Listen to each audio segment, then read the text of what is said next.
The crystalline spires of the Velthari Palace stretched toward 3 moons that hung in the violet sky of Thesara Prime. Inside the grand medical chamber, Queen Zirithala lay upon a platform of suspended light, her silver scales dulled to the color of ash. The finest physicians in 7 star systems surrounded her, their holographic displays flickering with concern.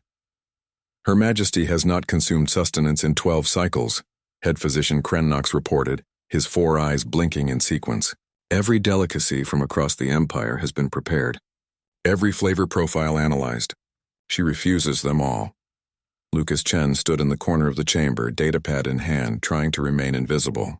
He was just a human liaison officer, barely 3 months into his assignment with the Galactic Council. He had no business being in the Queen's medical chamber, but Ambassador Tevek had insisted someone catalog the medical efforts for the official record. The Prime Minister requests an update, Susan Martinez whispered, appearing beside Lucas. The senior diplomatic attaché had arrived moments earlier, her expression grave.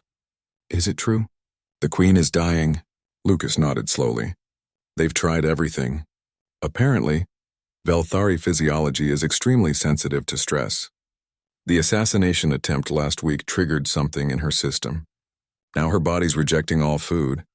The Queen stirred on her platform, her voice barely a whisper. Leave me. All of you. Your fussing brings me no comfort. The physicians reluctantly filed out, leaving only the royal guards and the 2 humans who pressed themselves against the far wall. Lucas's stomach growled. He winced, checking his chronometer. He'd been standing for 6 hours, and his last meal felt like a distant memory. Quietly, he retrieved his lunch container from his satchel, a simple plastic box that seemed laughably primitive in a room full of advanced technology. He opened it carefully, and the aroma immediately filled the chamber. The Queen's nostril slits flared. Her eyes, which had been half closed in exhaustion, suddenly opened wide. What is that scent? Lucas froze, his sandwich halfway to his mouth. Your Majesty, I apologize. I didn't mean to disturb. No. The Queen's voice carried a strength that hadn't been there moments before. Bring it closer. That smell.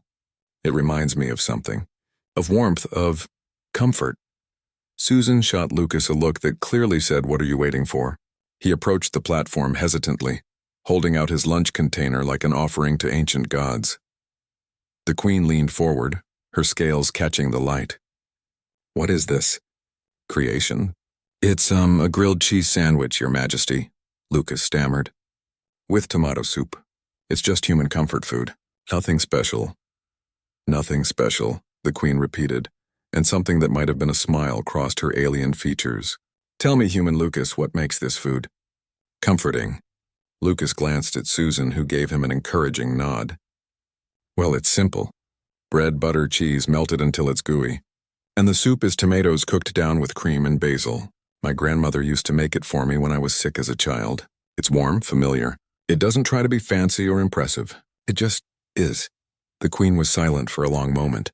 Your physicians have paraded 200 dishes before me, each one a masterpiece of culinary art, each one calculated to provide optimal nutrition and satisfy every possible taste receptor.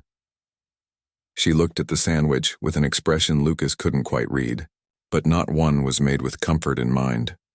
Your Majesty, Susan interjected carefully, if you'd like to try it, we could have the palace chefs replicate. No. The Queen's voice was firm.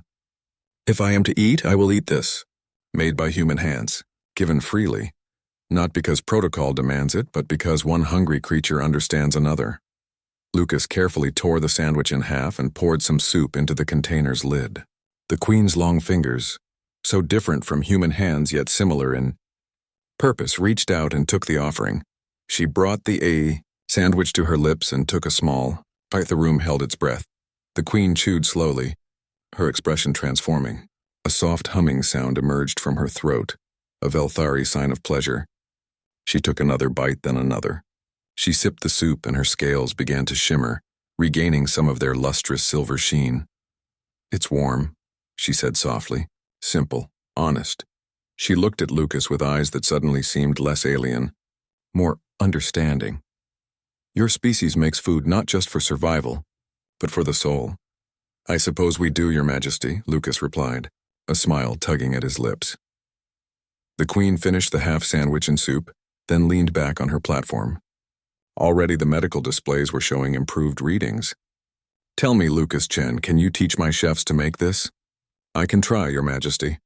Though I should warn you, every human makes it slightly differently. My grandmother's version was different from my mother's, which is different from mine."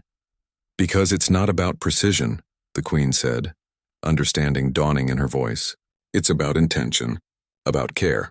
She looked at both humans with newfound respect.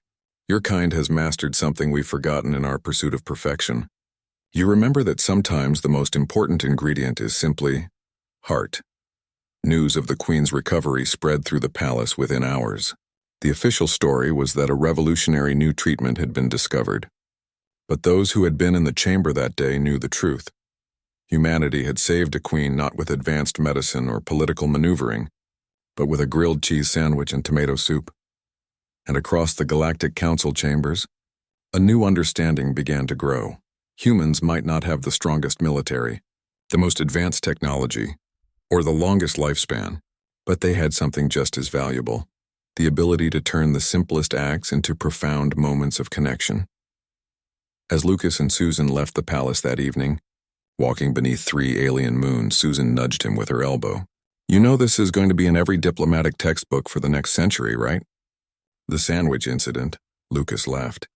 "Just wait until they find out about chicken noodle soup."